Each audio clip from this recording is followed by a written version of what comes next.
3. James Porter.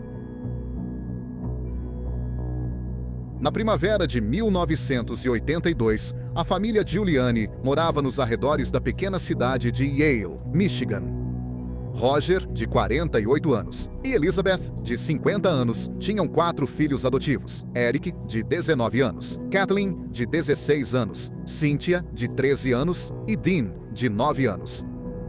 A família era muito querida e frequentava a igreja com frequência. Na manhã de 7 de abril de 1982, uma amiga de Elizabeth ligou para ela às 7h36 para confirmar se ela poderia ir ao jogo semanal de boliche.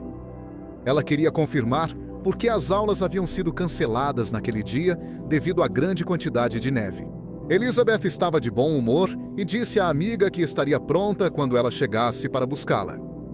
Quando sua amiga chegou às 8h30, ninguém atendeu a porta. Ela abriu a porta destrancada e, no corredor, viu respingos de sangue e 2 corpos mortos. A polícia foi imediatamente alertada. Os corpos de Elizabeth, de 50 anos, e Kathleen, de 16 anos, estavam no corredor. Elizabeth havia levado 2 tiros na cabeça e Kathy havia levado um tiro na têmpora esquerda. No banheiro estava o corpo de Cynthia, de 13 anos. Ela havia levado um tiro no ombro e 2 na cabeça. Eric, de 19 anos, estava morto em um quarto com 2 tiros na cabeça. Parece que Dean, de 10 anos, tentou se esconder. Encontraram o corpo dele, totalmente vestido, em um chuveiro. Ele levou 2 tiros na cabeça. A arma do crime foi um rifle calibre 22 que não foi encontrado na cena do crime. A polícia observou que, com base na quantidade de tiros disparados, o assassino teria tido que recarregar durante o massacre. O suspeito imediato foi Roger Giuliani, que não estava na casa. No entanto, ele tinha um álibi incontestável. A polícia sabia que a família foi morta entre 7h36, quando a amiga de Elizabeth ligou, e 8h30, quando sua amiga encontrou os corpos.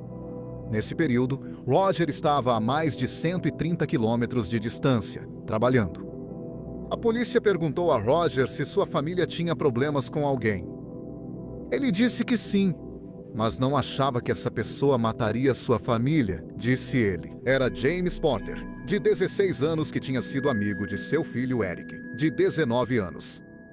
Eric e James tinham um negócio juntos, onde Eric caçava ratos almiscarados e James vendia as peles. Nas 2 semanas anteriores aos assassinatos, alguém invadiu a casa da família pelo menos 2 vezes, roubando cerca de $400 e algumas peles. Eric acreditava que tinha sido James e o confrontou, o que levou a uma briga física.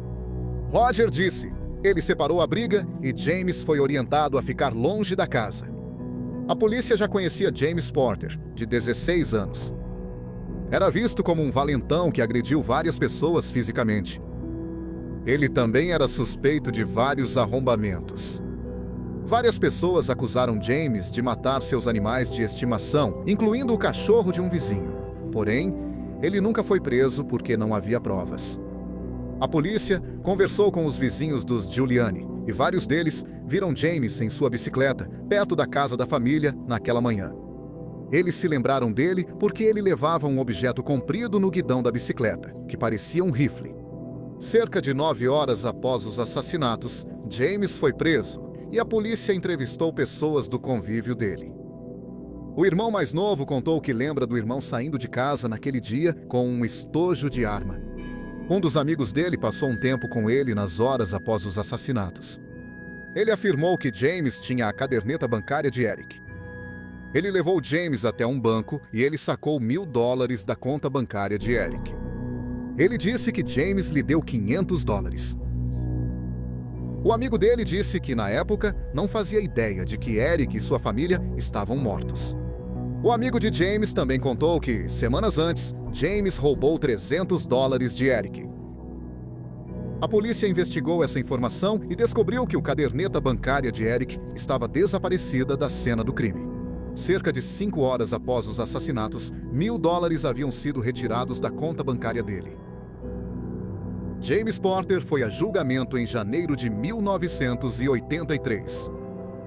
Embora James tivesse 16 anos na época dos assassinatos, ele foi julgado como adulto. Ele afirmou ser inocente. Roger Giuliani testemunhou sobre a rivalidade que James tinha com seu filho nas semanas anteriores aos assassinatos. O irmão de James testemunhou que ele saiu de casa com um estojo de arma naquele dia. Vários vizinhos disseram que viram James com o que parecia ser um rifle perto da casa da família naquela manhã. Por fim, o amigo testemunhou que James estava com a caderneta bancária e sacou o dinheiro da conta. A defesa alegou que não havia prova física de que ele estava no local do crime naquele dia. Ele foi visto perto da cena do crime com o que poderia ser uma arma.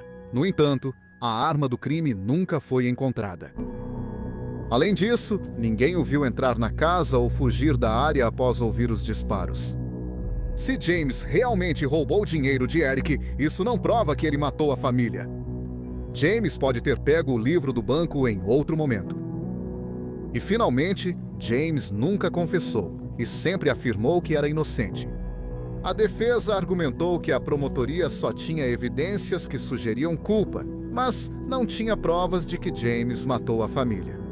A defesa também sugeriu que, se James realmente matou a família, ele devia ter algum transtorno mental. Porque que pessoa em sã consciência mataria 5 pessoas a sangue frio? O julgamento durou 4 semanas e meia. Então o júri deliberou por 5 horas e meia. James Porter foi considerado culpado. Ele foi condenado à prisão perpétua sem possibilidade de liberdade condicional. Em 2012, a Suprema Corte dos Estados Unidos considerou inconstitucionais sentenças automáticas de prisão perpétua sem liberdade condicional para menores. Então, em novembro de 2015, o caso Montgomery contra Louisiana foi apresentado à Suprema Corte. Os advogados do autor, Henry Montgomery, argumentaram que a decisão deveria ser retroativa.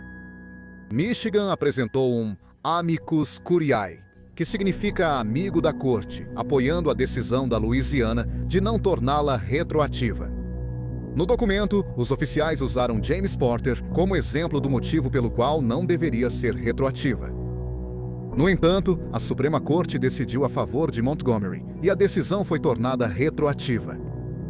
Assim, todos nas prisões americanas que receberam prisão perpétua automática por crimes cometidos menores de idade devem ter nova audiência de sentença. No entanto, eles ainda poderiam ser sentenciados à prisão perpétua sem possibilidade de liberdade condicional. O problema que a Suprema Corte teve com a sentença foi que ela era automática. Em 2023, um juiz ressentenciou James Porter à prisão perpétua sem liberdade condicional. O juiz citou a natureza extrema dos crimes de James Porter como motivo para que ele nunca fosse libertado. Na época desta gravação, James Porter, de 60 anos, está cumprindo sua sentença no Centro Correcional Bellamy Creek, em Iona, Michigan. Ele afirma que é inocente. 2. Song Zong. No início dos anos 2000, um negócio muito popular na China era o Wanga, que em inglês significa Lan House. Havia dezenas de milhares delas em toda a China, muitas sem licença e ilegais. Em Pequim, das 2.400 Lan Houses, apenas cerca de 200 tinham licença. Muitas pessoas gostavam de ir às Lan Houses para usar mensagens instantâneas e jogar jogos online. Uma dessas Lan Houses era Langashu, ou em inglês, Blue Ultra Speed. Ela ficava em Haidachun, o segundo maior distrito de Pequim. A Lan House sem licença ficava no segundo andar de um prédio no distrito universitário, na madrugada de 16 de junho de 2002. Havia cerca de 50 a 60 pessoas na Lan House, muitas delas estudantes de uma universidade próxima. Por volta das 2h40 da manhã, um incêndio começou na Lan House. Como a Lan House não tinha licença, ela não seguia as normas de segurança contra incêndio. O fogo se espalhou rapidamente. Havia apenas uma porta, e ela estava trancada. Como o café era ilegal e não podia funcionar a noite toda, mantinham a porta trancada, e era preciso bater para entrar, ou sair. Tragicamente, a multidão impediu que a porta fosse destrancada rapidamente. Além disso, as janelas tinham grades de segurança, então as pessoas não conseguiam escapar por elas. 20 pessoas morreram no café. Outras 5 morreram no hospital. Metade dos mortos eram estudantes universitários.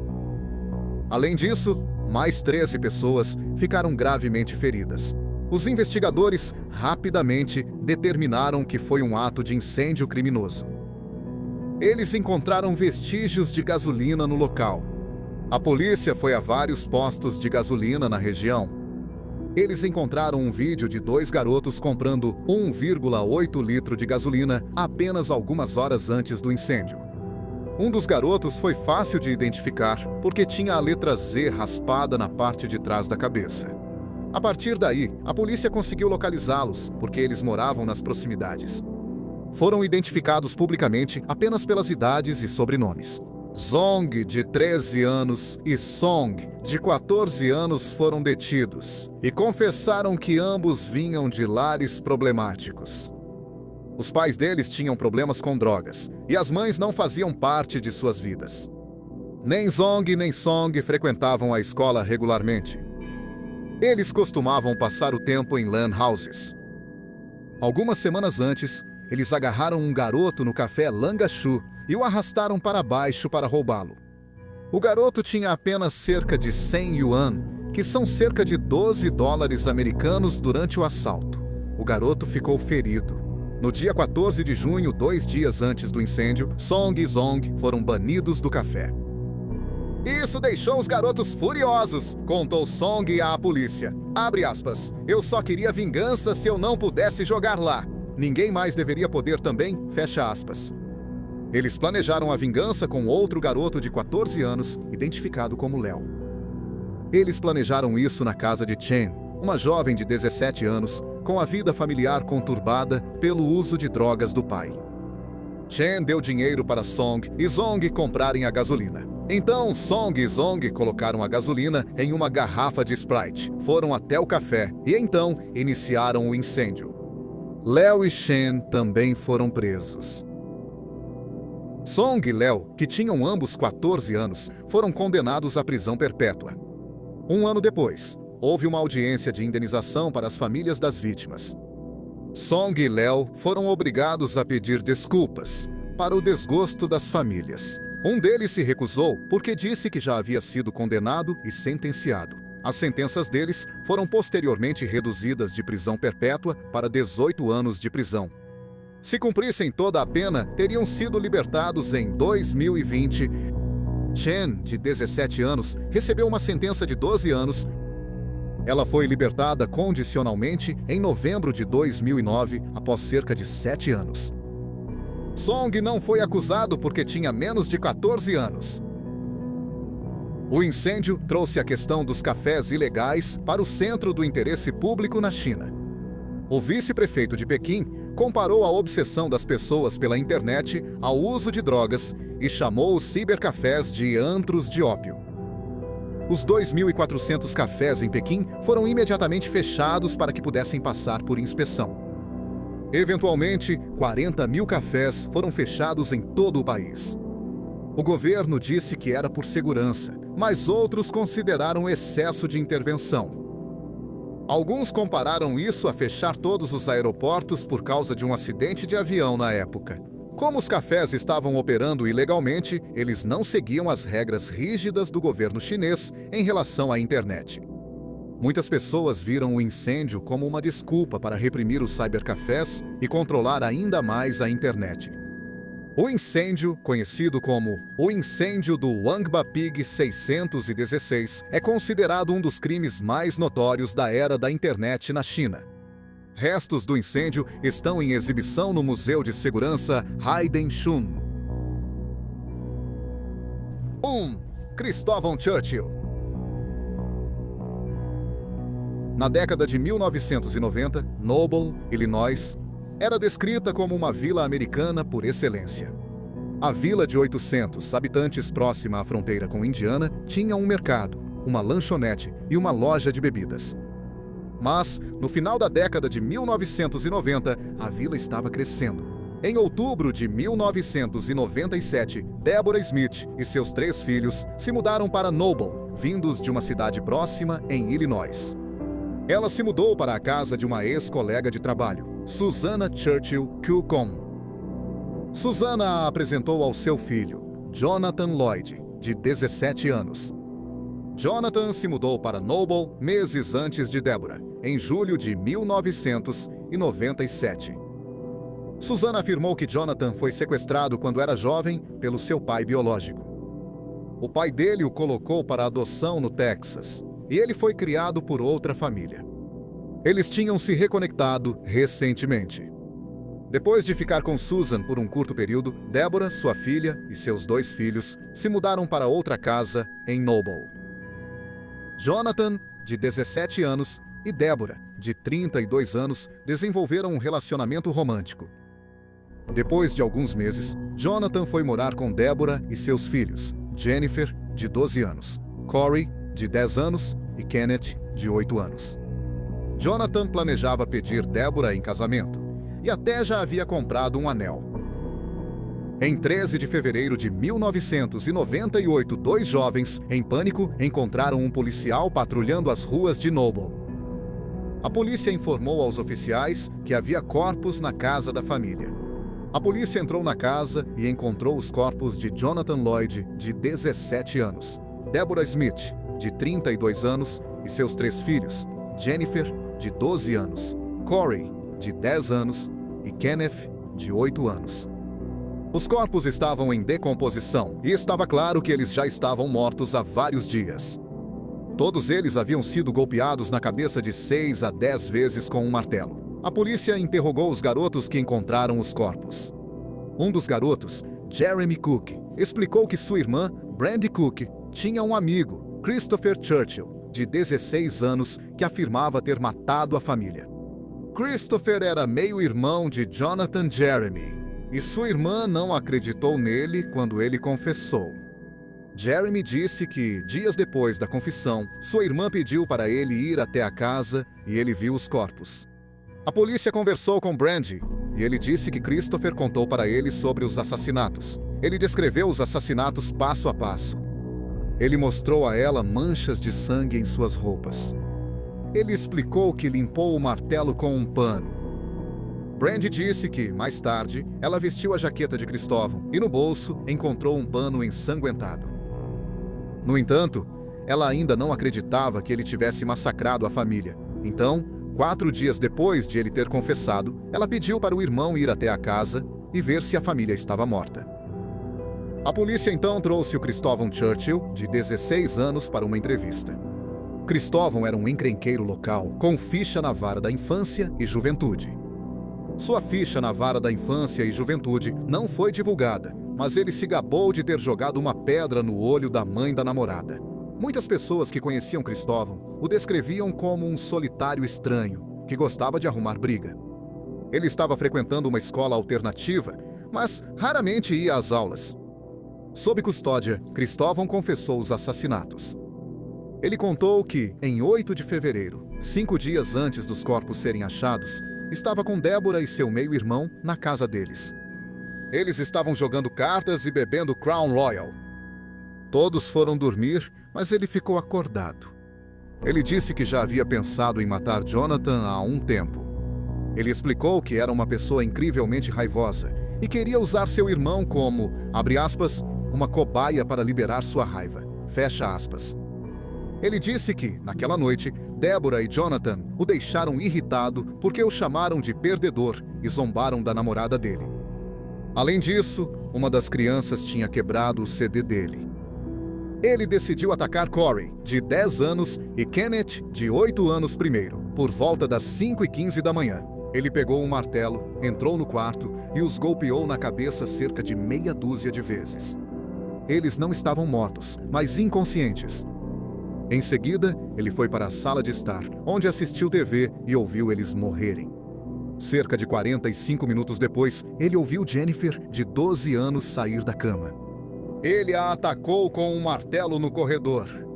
Em seguida, ele foi até o quarto onde estavam Deborah Smith, de 32 anos, e seu meio-irmão Jonathan Lloyd, de 17 anos, e os espancou até a morte. Quando terminou, ele voltou para o corredor e viu que Jennifer ainda estava viva, agonizando. Ele a violentou sexualmente. Quando terminou, ele tomou banho e se lavou. Em seguida, ele enterrou a arma do crime e outras evidências em uma floresta próxima. Quando Cristóvão foi questionado por que matou a família, ele disse que queria, abre aspas, aliviar um pouco do estresse, fecha aspas. Ele também falou sobre uma fantasia de, abre aspas, chuva de sangue, fecha aspas. Nos 2 dias seguintes, Cristóvão confessou os assassinatos mais 2 vezes. Ele foi acusado dos 5 assassinatos. Cristóvão Churchill foi a julgamento em março de 1999. Ele escolheu ser julgado por um juiz e não por um júri. Além das 3 confissões gravadas, o promotor também tinha provas físicas. Isso incluía as roupas de Cristóvão, que estavam salpicadas com o sangue da vítima. Além disso, o martelo, que foi recuperado na floresta onde Cristóvão disse que estava enterrado, tinha sangue tanto de Jonathan quanto de Deborah. O advogado de Cristóvão alegou que ele estava encobrindo para proteger um amigo, mas não apresentou nenhuma prova disso. Após um julgamento de 5 dias, o juiz o considerou culpado de todas as acusações. A sentença foi prisão perpétua automática, sem possibilidade de liberdade condicional, embora Cristóvão já tivesse recebido uma sentença automática de prisão perpétua, sem liberdade condicional, por um crime que cometeu quando tinha 16 anos. Não encontramos nenhum registro de que ele tenha recebido uma nova audiência de sentença. No momento desta gravação, Cristóvão Churchill, de 45 anos, está cumprindo pena no Centro Correcional de Picaney Valley, em Pikachu, Illinois. Muito obrigado por assistir ao vídeo de hoje. Se você gostou, nós realmente agradeceríamos se você se inscrevesse no canal. Além disso, não se esqueça de assistir aos nossos shorts no YouTube, Instagram e TikTok. Mais uma vez, obrigado por assistir.